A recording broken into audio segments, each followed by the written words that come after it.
General, in your testimony and throughout your statement, I'm sorry, General McKenzie, in your written testimony here today and throughout the questioning, you've made it clear that you consider Iran to be the biggest threat to stability in the CENTCOM AOR. During my travels throughout the region, and most recently in Israel 2 weeks ago, the recurring theme is the malign influence of Iran's proxies. You also spoke of those in your testimony. Do you consider the IRGC to be one of the drivers and facilitators of these proxies? The IRGC and its elite element, the Quds Force, absolutely at the very heart of these activities. Okay, sir.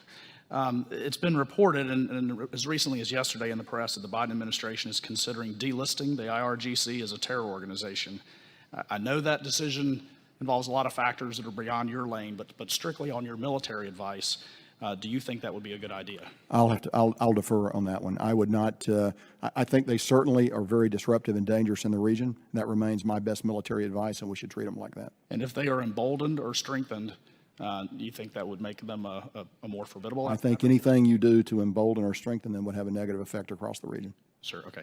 Echoing some of my other colleagues here with respect to Israel, people we met with there were crystal clear that historically, whether it's been cash payments from the Obama administration or any activities that lead to putting money in the coffers of Iran, there's a direct correlation to the pace of intensity of attacks when that money flows in there.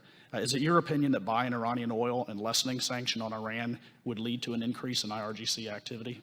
I think I think the Iranian economy as a whole is penetrated thoroughly by the IRGC. So it's hard to see where money flows inside the Iranian economy and how much of it is used for legitimate reasons and how much of it is used for illegitimate reasons. Right. Thank you, Mr. Chairman. And I had a couple more questions that I didn't quite get to before. And again, back to General McKenzie.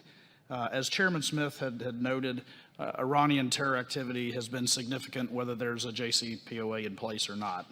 I understand that, whether it's Hezbollah in Lebanon, Hamas in Gaza, the Houthis in Yemen, the Quds Forces in Iraq.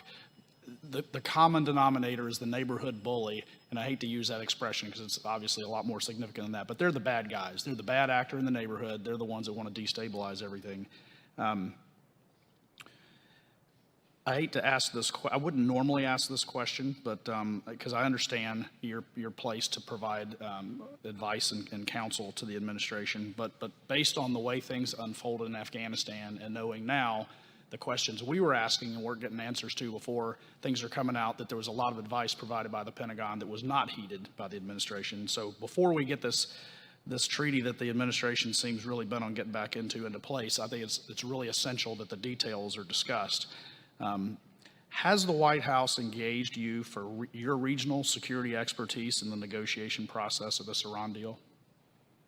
So the person I engage with is the Secretary of Defense and Policy. Okay. And we have a constant dialogue with the Secretary on all issues within the CENTCOM AOR. And I understand the Secretary's got a lot on his plate, but where he's getting his primary source of the boots on the ground feedback is going to be from you. I think he gets it from me. I think he gets it from policy, a variety of sources. Okay. So my concern is what we're seeing on the press out there, in the press, of what may be coming out, delisting IRGC, buying Iranian oil. Those, from what you've told us here, would not be in alignment with your advice on what's best from a military perspective. And I don't expect you to comment on that. But it's either that or they're not asking for your advice at all. And I find either of those to be very concerning. And we're going to watch very closely on how this treaty develops. But I thank you all, and I'm assuming that this will be the last time the two of you testify before us, but I want to thank you as a former military member for your decades of service. It's a lot of hard work and not very gratifying a lot of times, but your nation appreciates your work, and I yield back.